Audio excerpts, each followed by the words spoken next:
She stumbled into his throne room covered in blood that wasn't hers, and the most powerful alpha king in history felt his world shatter. One look at the broken Omega and he knew, fate had just handed him either his salvation or his destruction. But when her secrets start killing his people, he'll have to choose between his kingdom and the mate bond burning through his veins. Hello, beautiful souls. Welcome back to the channel. I'm so thrilled to have you here for another journey into the world of shifter romance where danger meets destiny. Before we dive into this intense story, tell me, where are you watching from today?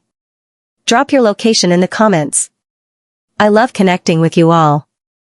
And hey, how are you doing? I hope you're ready for this emotional roller coaster because this one is going to grip your heart and not let go. If you haven't already, please hit that subscribe button and turn on notifications so you never miss a story. Your support means everything to me, and I promise to keep bringing you the most captivating tales of love, danger, and redemption. Now, let's jump right into this story because trust me, you won't want to miss a single moment. The blood hit the marble floor first. Then she did. Alpha King Cale Blackthorn was signing a death warrant when the scent reached him. Copper and fear, mixed with something else, something that made his wolf surge forward with a violence that nearly broke his control. His pen clattered to the desk as his head snapped up, nostrils flaring. The double doors to his throne room exploded inward. She was small. Too small. Her clothes hung in tatters, more holes than fabric, and the blood, gods, the blood covered her from her matted dark hair to her bare, torn feet. She took 3 stumbling steps forward before her legs gave out. Cale moved without thinking. One moment he was behind his desk, the next he was across the room, catching her before she hit the ground. The second his hands touched her skin, the world tilted. The mate bond slammed into him like a physical blow. His wolf howled in recognition, in rage, in possessive fury. Mine. Ours. Protect. Keep. Kill anyone who hurt her. Her eyes fluttered open. They were the palest green he'd ever seen, like sea glass, and utterly empty. No fear. No relief. Nothing. Just a vast, echoing hollowness that made something in his chest crack. Please, she whispered, her voice ruined, raw. They're coming. Then she passed out in his arms. The throne room erupted into chaos. Get the healers. Now. Cale's beta, Marcus, was already moving, his phone to his ear. Lock down the castle, Cale commanded, his voice cutting through the panic like a blade. Full security protocol. I want patrols doubled and every entrance guarded. No one gets in or out without my express permission. He lifted her carefully, cradling her against his chest. She weighed nothing. How long had she been starving? The bond pulsed between them, stronger with every second, and his wolf was going absolutely feral. Someone had hurt her. Beaten her. Broken her. They would die screaming. My king, his head of security, Diana, appeared at his elbow, her face grim. We need to know who they are. We need to know what's coming. Then we'll ask her when she wakes up, Cale said coldly. Until then, assume we're under threat. I want this castle turned into a fortress. He strode toward his private chambers, ignoring the stares, the whispers. Let them talk. Let them wonder. His mate had just collapsed in his throne room covered in blood, and nothing else mattered. The healers were waiting when he kicked open the door to his suite. He laid her on his bed with a gentleness that would have shocked anyone who knew him. The king of the Northern Territories wasn't known for his soft touch. He was known for his ruthlessness, his absolute power, the way he'd united 7 warring packs under his rule through sheer, brutal force. But looking at her now, this broken, bleeding Omega, he felt something he'd never experienced before. Terror. How bad is it? He asked as the healers began their examination. The head healer, an older woman named Sarah, worked in silence for a long moment, her hands glowing with healing magic as she assessed the damage. Her expression grew darker with every passing second. My king, she finally said, her voice carefully neutral. She's been severely beaten. Multiple broken ribs, some healed incorrectly, suggesting this has been ongoing for weeks, possibly months. Malnutrition. Dehydration. Signs of silver poisoning. Cale's hands clenched into fists. Silver. Someone had used silver on an Omega. Silver burned shifters, caused agonizing pain, prevented healing.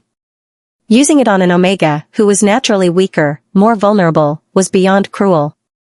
It was torture. There's more, Sarah continued, her eyes meeting his. She's been marked. Repeatedly. Someone tried to force bond with her. The room went silent. A forced bond was the vilest crime in shifter society. Omegas were rare, precious, and their bonds were sacred. To try to force one, to override an Omega's choice and will, was an abomination. They failed, Sarah added quickly. The marks didn't take. She fought them. Of course she did. His mate was a fighter. Even broken, even brutalized, she'd fought. Can you heal her? Kale's voice was barely above a whisper. Physically, yes. But my king, Sarah hesitated, the trauma to her mind, her wolf, that's going to take time. She shut down completely. I can barely sense her wolf at all. Whatever she's been through, it nearly destroyed her. Kale moved to the bedside, looking down at her pale face. Someone had tried to break her spirit, to own her, to force her into submission. They'd nearly succeeded. But fate had brought her here. To him. Leave us, he ordered quietly. The healers filed out, closing the door behind them. Kale sat on the edge of the bed, careful not to jostle her. The bond hummed between them, a living thing, demanding he protect her, claim her, keep her safe. He reached out, brushing a strand of blood-matted hair from her face. I don't know who you are, he murmured. I don't know what you've been through. But you're mine now. Fate brought you to me, and I will take what fate has given me. No one will ever hurt you again. Outside, thunder rumbled. The storm was just beginning. She woke to softness. That was wrong. Wrong in every way. There was no softness in her world. Only cold concrete, rough chains, and the sharp bite of silver against skin. Her eyes snapped open, and she bolted upright, a scream trapped in her ruined throat. Easy. The voice was deep, commanding, but somehow gentle. You're safe. Safe. The word meant nothing. Safety was a lie they told you before they hurt you worse. She scrambled backward on the massive bed, her body screaming in protest, until her back hit the headboard. Her eyes darted around the room. Expensive. Everything was expensive.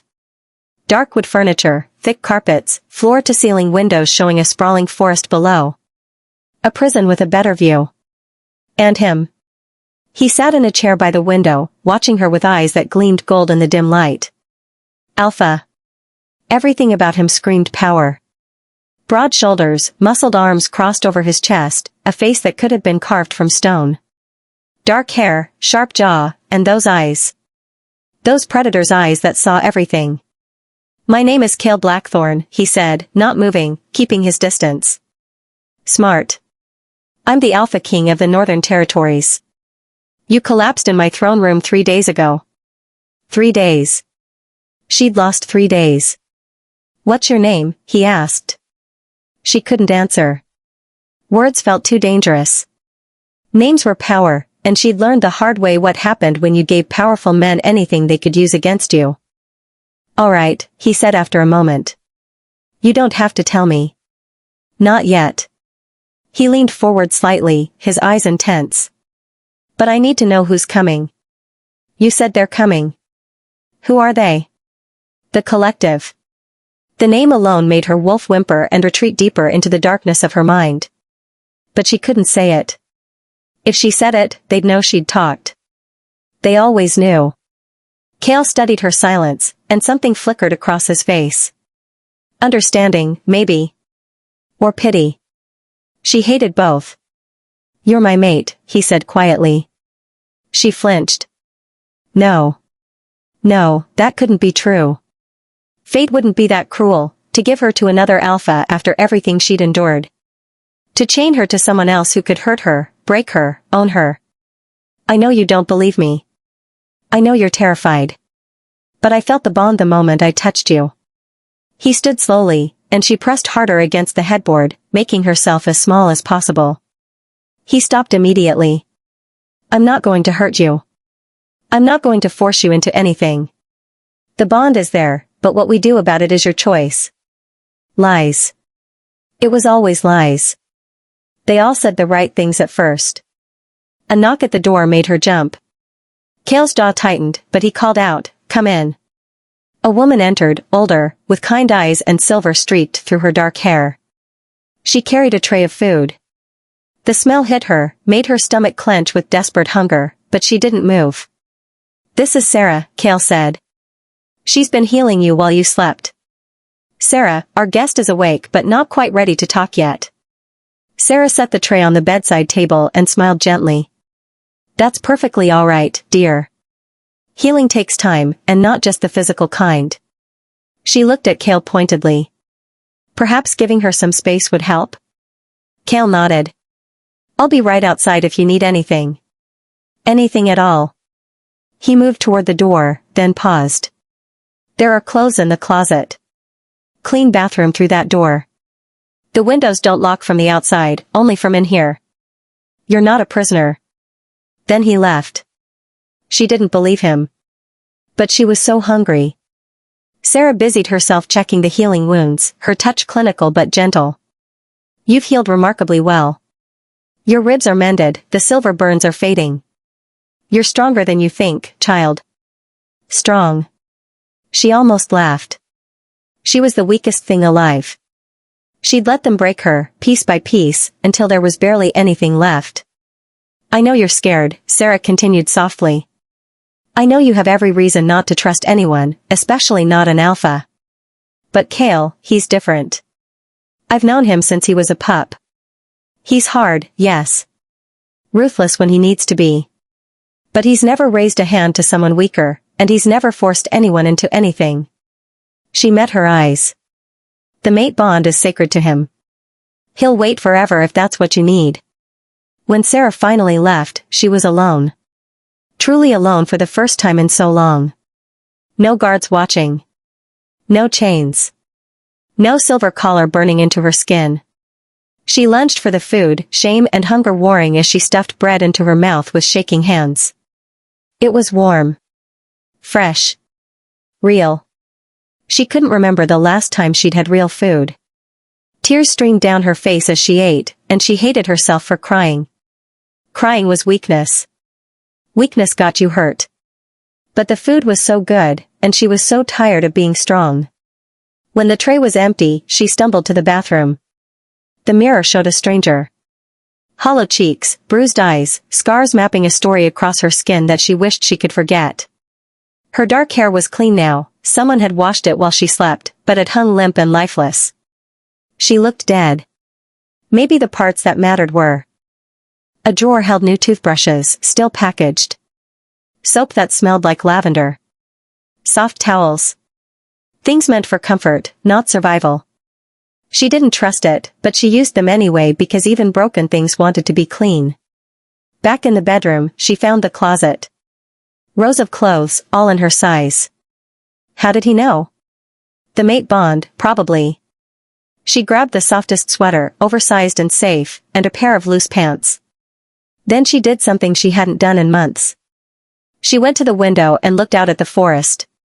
No bars. No guards. Just glass between her and freedom. She could run. She should run. But exhaustion pulled at her bones, and the bed was so soft, and for just one moment, she wanted to pretend she was someone who got to have soft things. She climbed back into bed, pulled the blankets up to her chin, and closed her eyes. Outside the door, she could sense him. Cale. Her supposed mate. Standing guard. Protecting or trapping? She was too tired to figure out which the attack came on the fifth night. She was curled in the window seat, watching the moon rise over the forest, when the first explosion rocked the castle. The windows rattled, and she was on her feet instantly, every survival instinct screaming. The door burst open. Cale filled the doorway, his eyes blazing gold, already half-shifted. "Stay here. Lock the door behind me." No, the word tore from her throat, the first she'd spoken to him. Her voice was ragged, broken, but clear. "They're here for me." He went completely still. "Who?" "The collective." Just saying the name made her shake. They don't let Omegas go. Ever. Another explosion, closer this time. Screams echoed through the halls. Kale's expression went absolutely glacial. How many? Enough to burn your castle to the ground. She moved away from the window, her body coiled tight.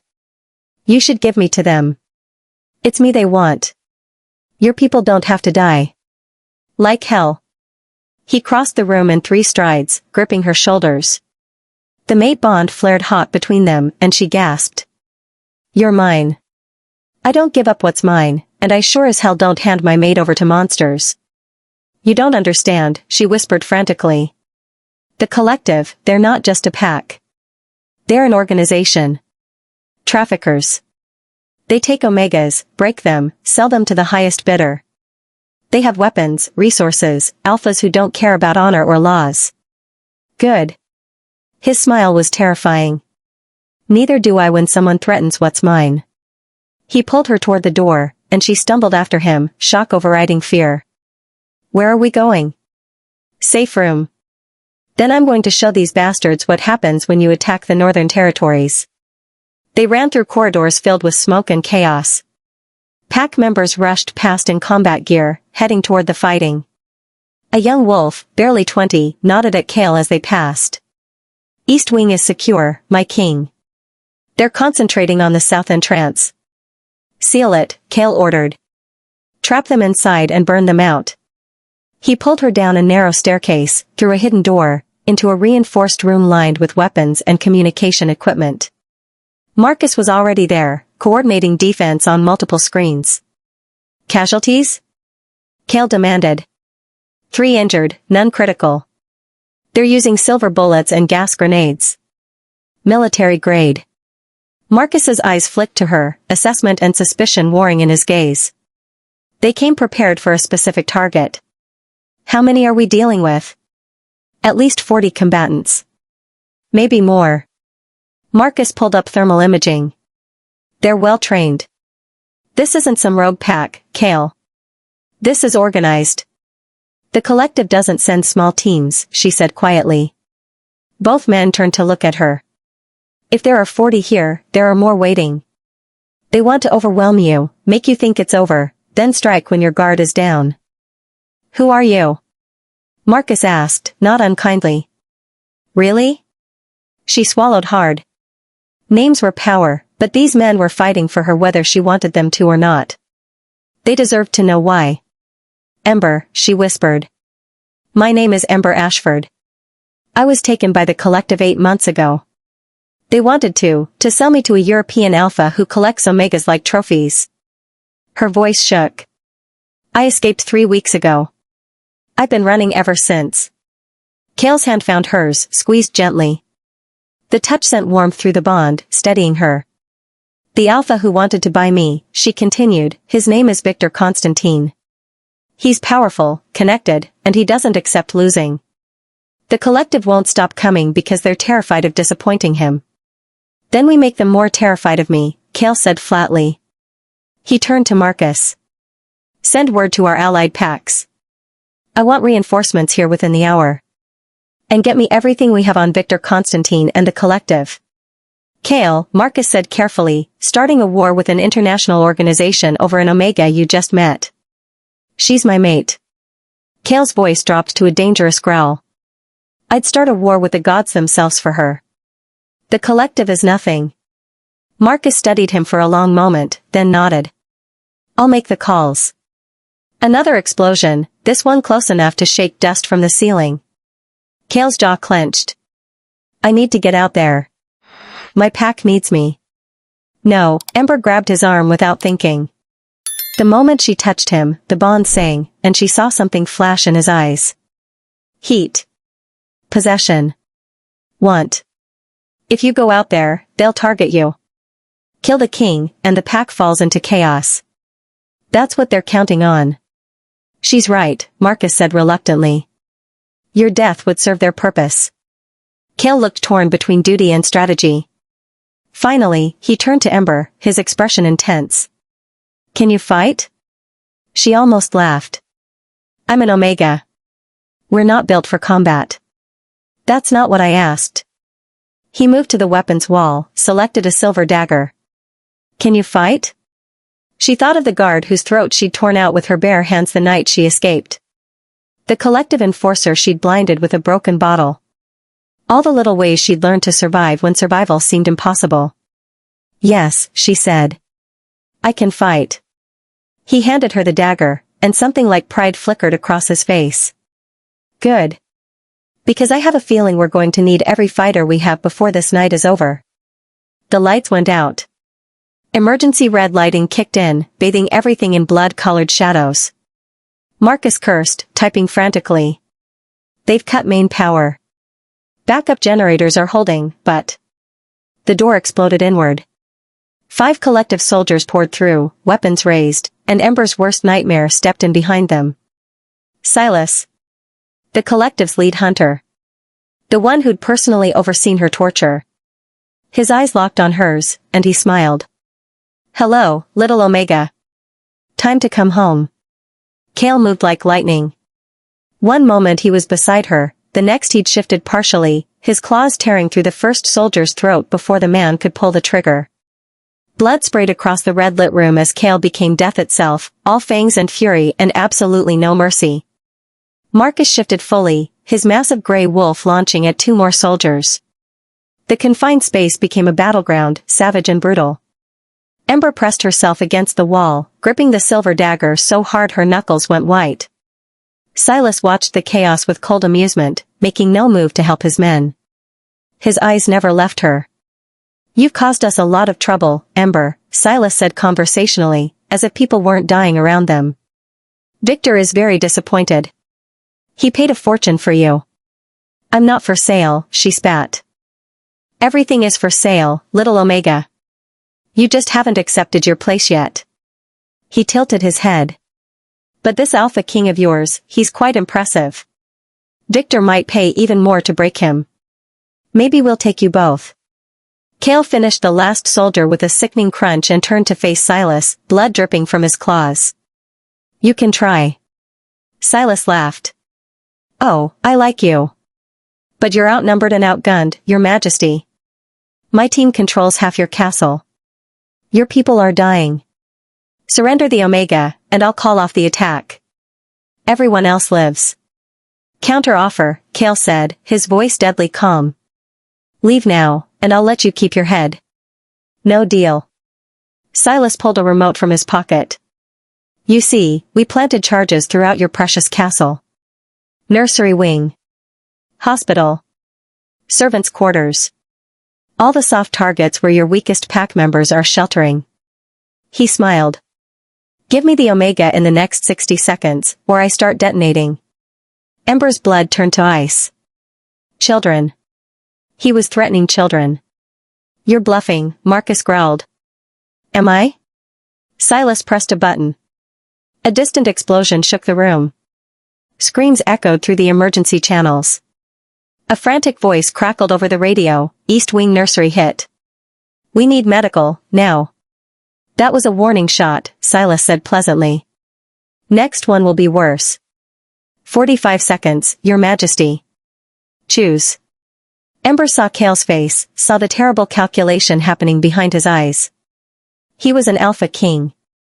His first duty was to his pack, to the innocent lives depending on him.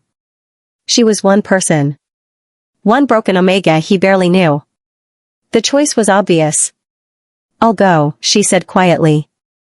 No, Kale's response was immediate, absolute. Kale, please, she moved toward him, her heart breaking. I'm not worth this. I'm not worth your people dying. You're worth everything. He caught her hand, the bond blazing between them. You're my mate. My other half. I will burn this entire kingdom to ash before I let them take you. How romantic, Silas mocked. 30 seconds. There has to be another way, Marcus said urgently. We can evacuate. Not fast enough, Silas interrupted. 20 seconds. Ember looked at Kale, really looked at him. This powerful alpha who'd shown her only gentleness. Who'd given her space and safety and asked for nothing in return. who was willing to sacrifice his entire pack rather than hand her over to monsters. She couldn't let him make that choice. "I'm sorry," she whispered. Then she lunged for Silas. She was fast, faster than anyone expected an Omega to be, and she had the dagger raised to strike. But Silas was faster. He caught her wrist, twisted, and she cried out as the blade clattered to the floor. "Good girl," he said. "Coming quietly after all." Cale roared, a sound of pure anguish and rage, and launched himself at Silas. But Silas pressed another button, and electricity crackled through the room. Cale and Marcus both went down, convulsing, as a hidden taser grid activated. "Silver-infused electrical system," Silas explained, hauling Ember toward the door. "Costly, but effective against shifters. They'll be paralyzed for about 5 minutes. More than enough time for us to leave." "No." Ember struggled, but Silas's grip was iron. "You said you'd call off the attack." "I lied." He dragged her into the corridor where more collective soldiers waited. "Detonate the remaining charges. Burn this place to the ground." "No. You promised." "I'm a trafficker, sweetheart. Promises mean nothing." He shoved her at 2 soldiers who immediately clamped silver cuffs on her wrists. The burn was instantaneous, agonizing. "Victor wants the king dead anyway. Can't have him coming after you. This works out perfectly." Through the bond, she felt Cale's rage, his pain, his desperate attempt to reach her. The connection was like a rope between them, stretching but not breaking as they pulled her away. Then Sarah appeared at the end of the hallway, flanked by a dozen pack warriors. "I don't think so," the healer said coldly. The battle was brief and vicious.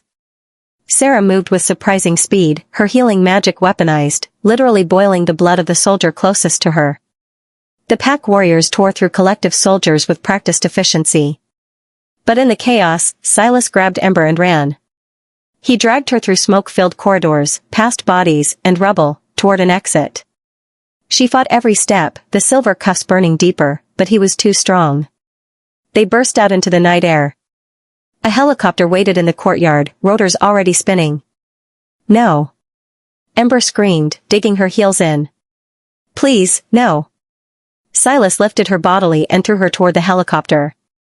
She hit the ground hard, the breath knocked from her lungs. Hands grabbed her, hauling her up, shoving her inside. The last thing she saw before they closed the door was Cale bursting from the castle, his face a mask of fury and heartbreak, reaching for her as the helicopter lifted into the night sky. The bond stretched between them, screaming in protest. Then distance and altitude weakened it to a thin, aching thread. She'd saved his pack, but lost him in the process. They kept her in a cage. Not metaphorically. An actual silver-barred cage in the belly of a compound somewhere cold and remote. Ember had been here for 6 days, and every moment felt like drowning. The silver cuffs never came off. Her wrists were raw, blistered, the poison seeping into her system slowly. Not enough to kill, just enough to keep her weak. Keep her wolf buried so deep she couldn't even feel her anymore. But she could still feel Cale. The mate bond was a constant ache in her chest, pulling her north. Always north. He was alive. Searching. She felt his rage like a second heartbeat, his determination a fire that refused to die. It was the only thing keeping her sane. The door opened. Victor Constantine entered, and Ember's blood turned cold. He was handsome in the way poisonous things were beautiful. Blonde hair, ice-blue eyes, a smile that promised pain dressed up as pleasure. He wore an expensive suit like armor and moved with the confidence of someone who'd never been told no. "My dear Ember," he said in accented English, pulling up a chair just outside her cage. "You've led me on quite the chase." She said nothing. Words were power, and she had so little left. "The Alpha King has declared war, did you know?" Victor continued conversationally. "He's calling in every favor, every alliance. 3 collective compounds have already fallen. He's quite determined to get you back." He leaned forward. "It's actually rather romantic." "Doomed, but romantic." "He'll kill you," Ember whispered. "Will he?" "I control 17 compounds across 4 continents. I have over 300 trained soldiers. And your king, powerful as he is just one alpha with one territory. Victor smiled. But I appreciate his passion. It will make breaking him so much more satisfying. You can't break him. Everyone breaks, darling. I've broken dozens of alphas. I'll break him too. He stood, straightening his cuffs. But first, I'm going to break you. Again. Properly this time, since Silas clearly failed. The door opened again. A woman entered, carrying a metal case. Dr. Reeve. Ember recognized her from before, from the first compound. The one who'd injected her with chemicals designed to suppress her wolf, to make her compliant. No, Ember scrambled backward in the cage. No, please. The injections will make this easier, Victor said. In 3 days, you'll be docile enough for the bonding ceremony. I'll force the mate mark, override your connection to the king, and you'll forget you ever wanted anyone but me. It won't work, Ember said desperately. True mate bonds can't be broken. They can be buried. Victor nodded to Dr. Reeve. Begin. The doctor opened the cage, grabbed Ember's arm. The needle was enormous, filled with murky liquid that looked wrong. Ember thrashed, but the silver had made her weak. The needle pierced her skin. Fire poured into her veins. She screamed. The bond with Cale flared bright, and suddenly she felt him. Really felt him. His shock, his pain, his absolute fury. And something else. He was close. The bond pulsed, north 5 miles coming fast. Victor's phone rang. He answered, listened, and his expression darkened. What do you mean the perimeter is breached? How many? A pause. That's impossible. Mobilize everyone. Now. Explosions rocked the compound. The lights flickered and died. Emergency lighting kicked in, bathing everything red. Alarms shrieked. Gunfire erupted somewhere above them. Victor cursed in Russian. He found us. How did he find us? The mate bond, Ember thought through the haze of pain from the injection. He followed the bond. Kill him, Victor snarled at his guards. I don't care how many men it takes. Kill the Alpha King. He stormed out, leaving Dr. Reeve and 2 guards. The doctor looked nervous, her hands shaking as she prepared another injection. Don't, Ember pleaded. Please, you don't have to do this. I'm sorry, Dr. Reeve said, and she sounded like she meant it. But if I don't, he'll kill me. She reached for Ember's arm again. The door exploded off its hinges. Cale stood in the doorway, and he was magnificent. His clothes were torn and bloody, his eyes blazing gold, and the aura of power rolling off him made the guards stumble backward. He looked like a god of war, terrible and beautiful. His eyes found Ember, and relief crashed through the bond so intensely she gasped. Mine, he growled. The guards raised their weapons. Cale moved faster than human eyes could track. He tore through them like paper, all claws and fangs and righteous fury. Dr. Reeve screamed and ran. Then Cale was at the cage, ripping the silver bars apart with his bare hands, ignoring how they burned him. He reached for Ember, gathered her carefully against his chest. I've got you, he murmured, his voice shaking. I've got you, mate. You're safe now. The silver cuffs fell away, shattered by his strength. Ember sobbed in relief as the burning stopped, as feeling rushed back into her hands. How, she whispered. How did you find me? I followed you. He pressed his forehead to hers, the bond singing between them. I'd follow you into hell itself, Ember. Did you really think I'd let them keep you? More explosions above. Cale lifted her easily, cradling her. We need to move. Can you hold on? She wrapped her arms around his neck. Don't let go. Never. They ran through corridors filled with smoke and fighting. Cale's pack warriors had infiltrated the compound, and they were dismantling the collective with brutal efficiency. Marcus appeared at an intersection, covered in blood but grinning. South exit is clear. Helicopters waiting. They burst into the night air. The compound was burning, the collective scattering like rats from a sinking ship. Cale didn't stop running until they reached the helicopter. He climbed in, still holding her, and she felt the moment they lifted off. Felt the distance growing between them and that nightmare place. Victor will come after us, she said quietly. Let him. Cale's arms tightened around her. I'll be ready. Through the bond, she felt his conviction, his protective fury, his absolute certainty. He meant it. He'd fight the entire world for her.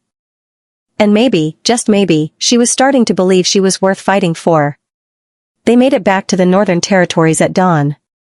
The castle was still standing, though sections were blackened from fire and walls showed damage from the attack. But Cale's people had survived. Rebuilt. They cheered when the helicopter landed, celebrating their king's return and the recovery of his mate. Ember felt like a fraud accepting their joy. For 3 days, she healed. Sarah flushed the chemicals from her system, mended the silver burns, restored her strength. Cale barely left her side, and when he did, Marcus or another trusted guard stood watch. The attention felt like a collar. On the 4th day, everything fell apart. Ember was in Cale's study, curled in the window seat, when Marcus burst in without knocking. His face was ashen. We have a problem. Cale looked up from the maps he'd been studying, battle plans for striking more collective compounds. What kind of problem? The kind where Victor Constantine just declared formal war on the Northern Territories. Marcus pulled up a video on his tablet. He sent this to every pack leader in the hemisphere. Victor's face filled the screen, composed and deadly. Alpha King Blackthorn has committed an act of unprovoked aggression, attacking sovereign collective property and murdering dozens of my people. He did this for an Omega who isn't even his by right. The camera panned to show documents. Ember Ashford was legally purchased under Continental Shifter trade agreements. She is my property, bought and paid for. By harboring her, Blackthorn has violated international law. Ember's blood turned to ice. Legal purchase. They'd forged documents making her sale legitimate. Furthermore, Victor continued, I have evidence that this Omega is dangerous. She carries a bloodline curse, a genetic defect that causes madness in any alpha who bonds with her. 3 previous alphas have tried to claim her. All 3 went insane and had to be put down. Blackthorn is already showing signs of irrational behavior, risking his entire pack for one broken Omega. He smiled coldly. I'm offering amnesty to any Northern Territory pack member who wants to leave before their king destroys them all. And to Blackthorn himself, I offer one final chance, return my property, or I will take her by force and burn your territory to ash in the process. The video ended. Silence filled the study. It's not true, Ember said quickly, desperately. The curse, it's not real. I'm not. I know it's not real, Cale said, but something in his voice made her pause. Marcus cleared his throat. Actually, we need to talk about that. He pulled up more files. I've been digging into Ember's history. She's not just any Omega. Her bloodline, the Ashfords, they were one of the most powerful Omega lines in existence. Rare. Coveted. And yes, there were rumors of a curse. Rumors aren't facts, Cale growled. No, but facts are facts. And the fact is, 3 alphas did try to bond with Ember's mother before she disappeared. All 3 died under mysterious circumstances. Marcus looked at Ember apologetically. I'm not saying I believe in curses. But Victor has enough plausible material to make other packs nervous. So what? Cale snapped. We ignore his propaganda and continue. Cale. Marcus's voice was gentle but firm. 5 of our allied packs have already withdrawn their support. They're scared. And our own pack members, some of them are asking questions. Ember felt the world tilt. This was it. The moment when even Cale would realize she was more trouble than she was worth. Let me speak to the pack, Cale said. I'll make them understand. Will you? Marcus challenged. Because from where I'm standing, you've risked everything for a mate you've known less than 2 weeks. You've started a war with an international organization. You've made us targets. And now our allies are abandoning us. He paused. I love you like a brother, Cale. But I have to ask, is she worth all this? Cale's eyes flashed gold. Yes. Even if she destroys us? She won't. You don't know that. Marcus exploded. You're thinking with the mate bond, not your head. What if Victor is right? What if bonding with her completely drives you insane? What if you're already compromised? Get out, Cale said quietly, dangerously. Cale. Get out. Marcus left, and the silence that followed was suffocating. Ember stood on shaking legs. He's right. Don't. Cale moved toward her, but she backed away. Everything Victor said, it's true. Not the curse, but everything else. I am destroying you. Your pack is fracturing. Your allies are leaving. People will die because of me. Tears streamed down her face. I can't let that happen. Ember, no. I have to go back, she whispered. If I surrender myself to Victor, he'll call off the war. Your pack will be safe. Over my dead body. Cale caught her arms gently. You're not going anywhere. Why, she cried. Why are you so determined to keep me when I'm ruining everything? Because I love you. The words exploded from him, raw and honest. I love you, Ember. From the moment you stumbled into my throne room covered in blood, something in me knew you were it. My mate. My other half. The person I've been waiting for my entire life. He cupped her face. I don't care about politics or alliances or Victor's threats. I care about you. Only you. Ember sobbed, wanting so desperately to believe him. But reality was crushing. Love isn't enough. Then what is? She pulled away from him, her heart shattering. I need time. Space. To think clearly without the bond influencing everything. No panic flashed across his face. Ember, please. I'm not running, she said, though it felt like a lie. I just need to be alone. To figure out what's right.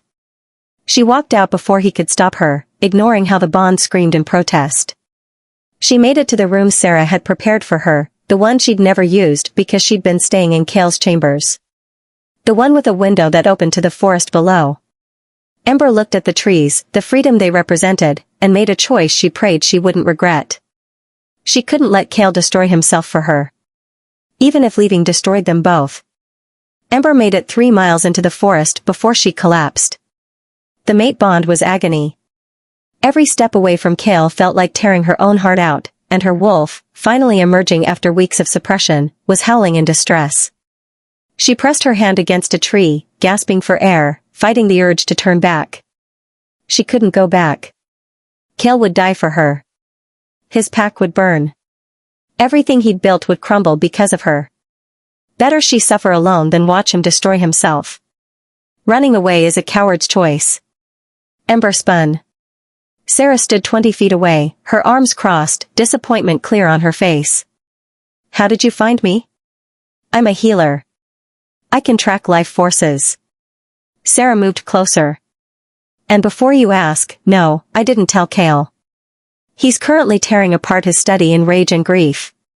Marcus is trying to calm him down. Guilt crashed through Ember. I had to leave. You don't understand. I understand perfectly. Sarah's voice was sharp. You're terrified. You've been hurt, broken, taught that you're not worth fighting for. So the moment things get hard, you run. Because running is what you know. It's safe. It's not about safety. It's about keeping him alive. Is it? Sarah challenged. Or is it about you being too afraid to believe someone could actually love you enough to fight the whole world? The words hit like a physical blow. Ember's knees buckled, and she sat hard on the forest floor. I'm poison. Everyone around me gets hurt. Sarah sat beside her, her expression softening. Let me tell you a story. 20 years ago, I was dying. A rare blood disease that no healer could cure. I had maybe 3 months left. She smiled sadly. My mate, Thomas, was an alpha. Not as powerful as Cale, but strong. When he found out I was dying, he did something insane. He went to the Blood Moon Coven, witches who practiced dark magic, and traded his alpha power for a cure. Ember stared. He gave up his power? All of it. Became a regular wolf, weak and vulnerable, just to save me.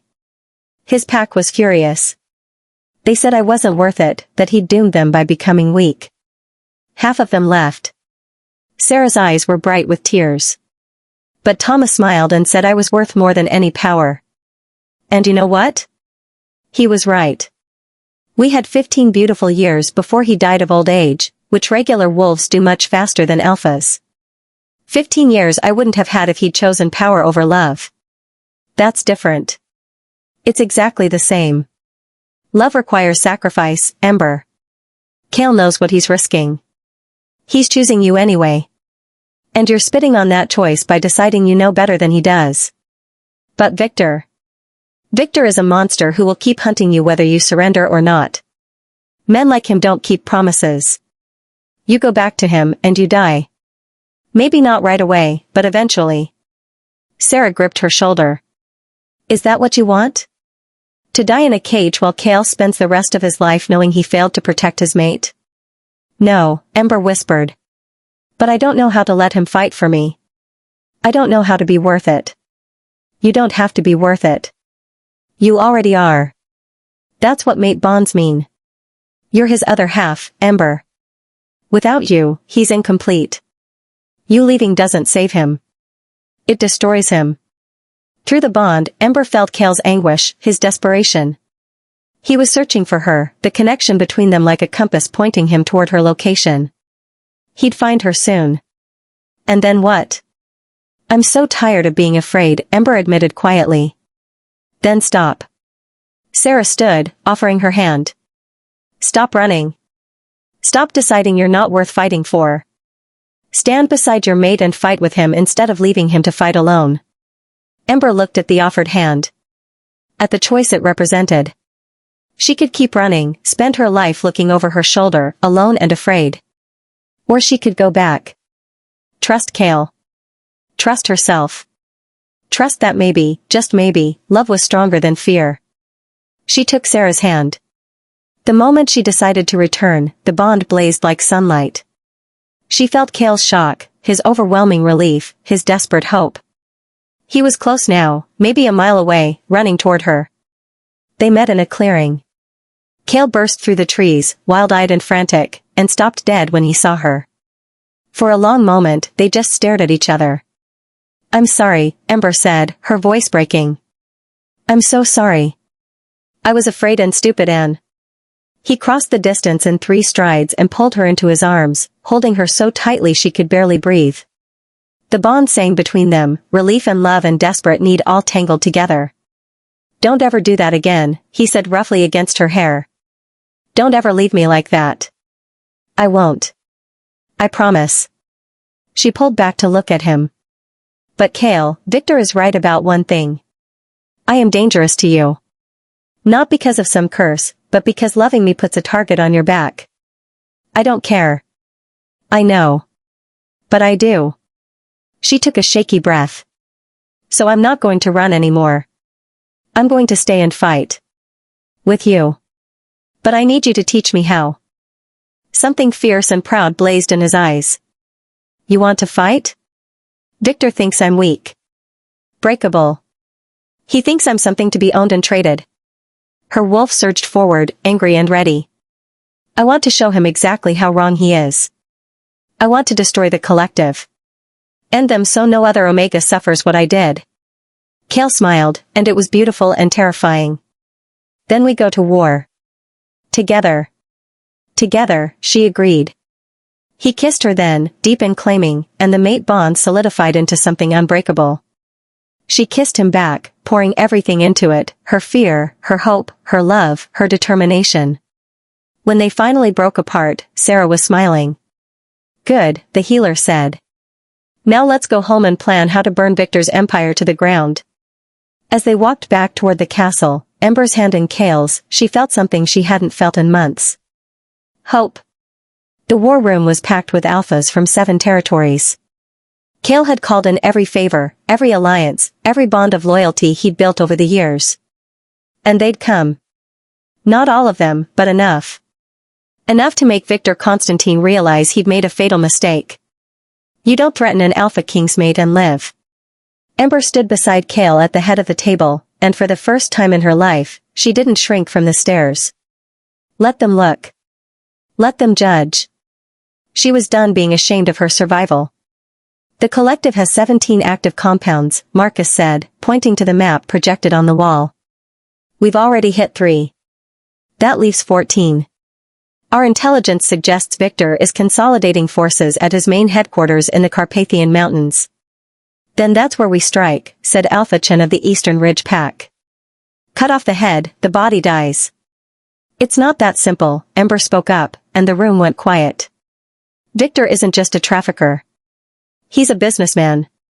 The collective has legitimate fronts, political connections, and enough money to rebuild even if we destroy his headquarters. We need to dismantle the entire operation. And how do you suggest we do that? Alpha Marissa of the Coastal Pack asked, not unkindly. Ember pulled out a flash drive. While I was captive, I memorized everything I could. Account numbers, shipping routes, buyer lists, political contacts. Everything Victor keeps on his private server. She plugged the drive into the computer. Before we escaped, I had 30 seconds alone with Dr. Reeve. She felt guilty enough to give me access codes. I've been compiling evidence for 3 days. The screen filled with documents. Financial records. Photos of captive Omegas. Lists of corrupt officials who looked the other way. Names of wealthy alphas who'd purchased Omegas like livestock. The room erupted. This is enough to bring down a dozen political leaders, Alpha Chen breathed. And bankrupt half the Continental Pack Council, Marissa added. If we release this publicly, we destroy Victor's protection, Kale finished, pride radiating through the bond. No political allies, no financial backing, no legal shields. He becomes exactly what he is, a criminal with nowhere to hide. But he still has his soldiers, Marcus pointed out. 300 trained fighters who won't go down without a bloodbath. Then we don't give them a choice. Ember's voice was steel. We offer amnesty to anyone who surrenders. Most of those soldiers are low-level wolves just trying to survive. They're not loyal to Victor, they're just afraid of him. We take away the fear, and they'll surrender. Kale looked at her with something like awe. You've been planning this. I've been surviving this, she corrected. There's a difference. Victor thinks he's untouchable because he's built his empire on secrets and fear. So we expose the secrets and eliminate the fear. I like her, Alpha Chen said with a grin. Your mate has teeth, Blackthorn. Don't I know it, Kale murmured, the bond humming with affection. They spent the next 6 hours finalizing the plan. A 3-pronged attack, digital, political, and physical. Release the evidence to trusted media sources and pack councils. Coordinate simultaneous raids on all 14 remaining compounds. And a specialized team, led by Kale himself, would infiltrate Victor's headquarters and end him. Permanently. As the meeting broke up, Ember felt the weight of what was coming. Tomorrow night, everything would change. Either they'd win and destroy the collective, or they'd fail and lose everything. Kale found her on the balcony outside their chambers, staring at the moon. Having second thoughts, he asked, wrapping his arms around her from behind.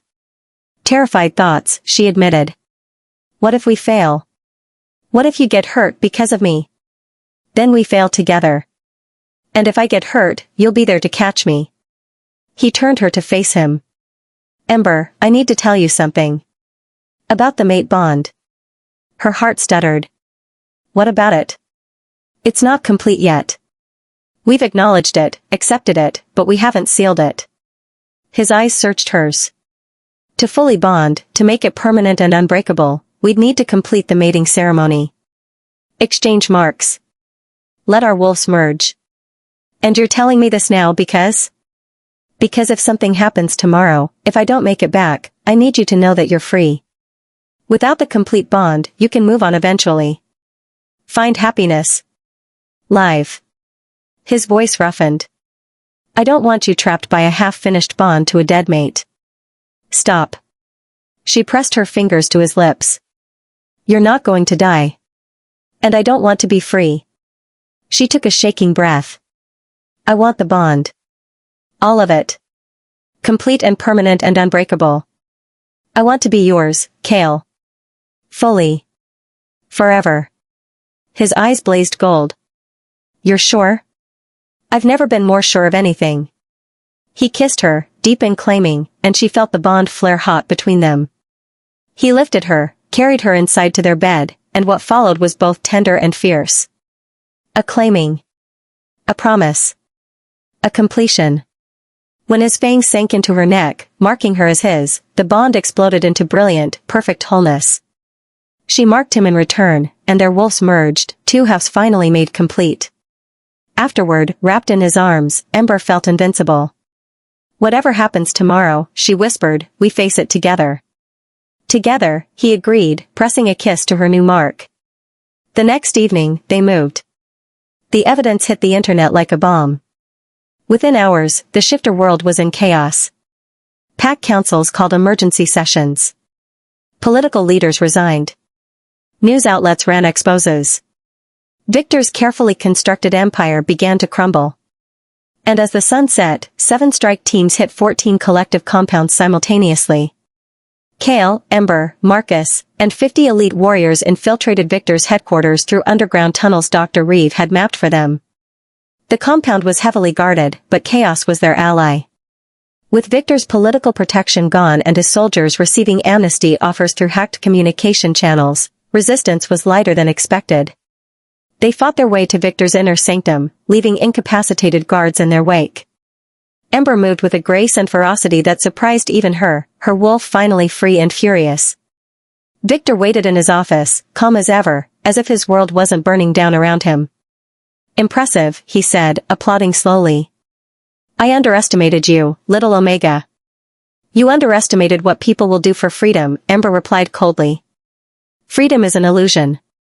There are only those with power and those without. Victor's smile didn't reach his eyes. Kill me, and someone else will take my place. The collective is an idea, not a man. Then we'll kill the idea too, Kale growled. Victor moved with shocking speed, pulling a gun loaded with silver bullets. He aimed at Ember.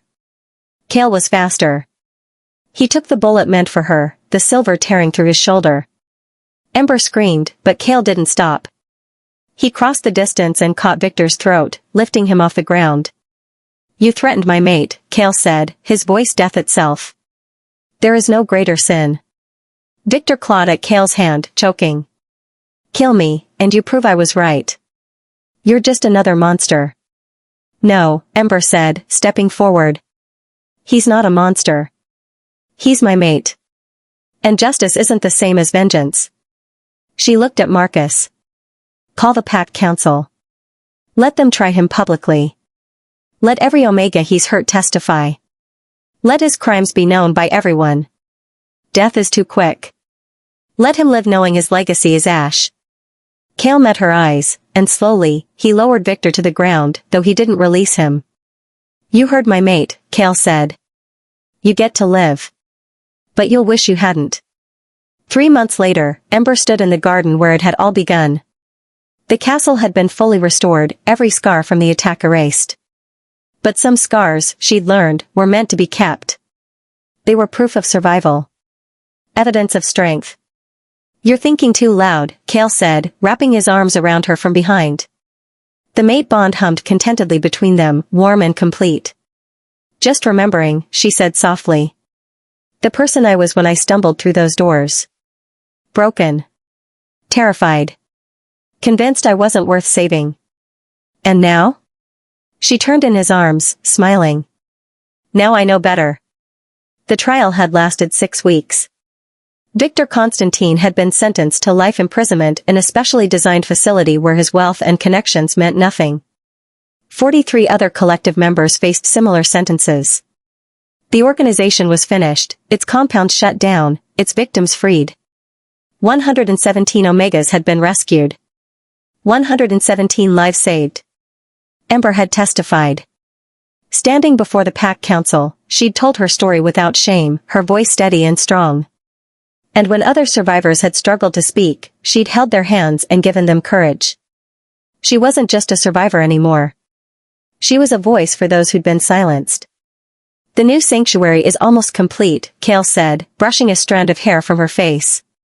Sarah says it'll be ready to house 50 Omegas by next month. The Ashford Sanctuary, named for Ember's bloodline.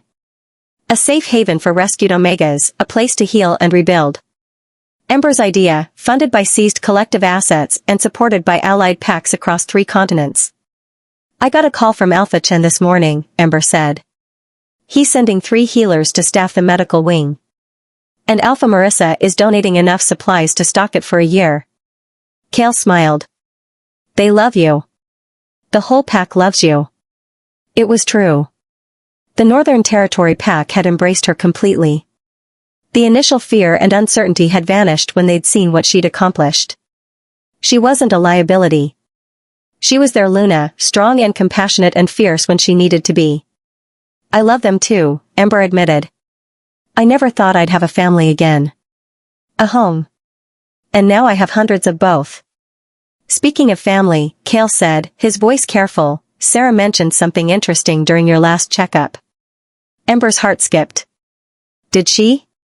Something about detecting 2 heartbeats instead of 1. She bit her lip, fighting a smile. I was going to tell you tonight at dinner. I had a whole plan. Tell me now. His eyes were blazing with hope and wonder. Please, Ember. Tell me now. We're having a pup, she whispered. I'm pregnant. The sound Kale made was somewhere between a laugh and a sob. He lifted her, spinning her around as joy exploded through the mate bond so intensely she could barely breathe. When he set her down, his hands cupped her face with infinite gentleness. A pup. We're having a pup. Are you happy? She asked, though the bond already told her the answer. Happy doesn't begin to cover it. He knelt, pressing his forehead against her still flat stomach. Hello, little one. I'm your father. And I promise I will protect you and your mother with everything I am. You'll never know fear or pain or hunger. Only love. So much love. Ember's tears fell freely. This moment, was everything she'd never dared to dream. A mate who loved her. A home that was safe. A future that was bright. And now, a child. A symbol of hope and new beginnings. Marcus appeared at the garden entrance, grinning. Sorry to interrupt, but the delegates from the Western Packs are here. They want to discuss joining the Sanctuary Initiative. Tell them we'll be there in 5 minutes, Kale said without looking away from Ember. Actually, tell them Luna Ember will meet with them, Ember corrected. This is my project. I should handle the negotiations. Marcus's grin widened. Yes, Luna. After he left, Kale pulled her close again. You don't have to do everything yourself, you know. I'm here to help. I know. But I want to. I spent so long being helpless, being acted upon instead of acting. Now I get to make a difference. Save others the way you saved me. She touched his face. Let me do this. Let me be strong. You've always been strong, he said fiercely. Even when you thought you were broken, you were the strongest person I'd ever met. I just helped you remember. They walked back to the castle hand in hand, and Ember marveled at how different this path felt from the first time she'd stumbled down it. Then, she'd been running from monsters. Now, she was running toward her future. The meeting with the Western delegates went well. By the end, 3 more packs had committed resources to the Sanctuary network. Ember's vision was spreading, creating a web of safe havens across the continent. That night, at dinner with the inner circle, Marcus raised his glass. A toast. To Luna Ember, who turned tragedy into triumph. To Alpha Kale, who proved love is stronger than fear. And to the future, which is brighter because of both of them. Here, the table chorused. Later, alone in their chambers, Ember stood at the window looking out at the territory that was now her home. Kale joined her, wrapping a blanket around her shoulders. Do you ever regret it? She asked quietly. Everything you risked for me? Never. Not for a single second. He turned her to face him. You are the best thing that ever happened to me, Ember. You gave me purpose beyond power. You taught me that true strength isn't about dominance, it's about protecting those who need it most. You made me better. We made each other better, she corrected. He kissed her softly, the mate bond glowing warm between them. I will take what fate has given me, he murmured against her lips, echoing the words from that first day. And I will treasure it for the rest of my life. Fate gave us to each other, Ember said. But we chose to fight for it. That's what makes it real. Outside, the moon rose full and bright over the northern territories. And inside, two mates held each other close, their bond unbreakable, their love eternal, their future full of promise. The broken Omega had found her strength. The Alpha King had found his heart. And together, they'd found home. Thank you so much for watching this journey unfold. If you love this story of Ember and Kale, please give this video a thumbs up and share it with fellow shifter romance fans. Don't forget to subscribe for more epic tales of love, danger, and destiny. Drop a comment below telling me what you thought, your favorite moment, or what story you'd like to hear next. Until next time, remember, you are stronger than you know, and your story isn't over yet. Much love.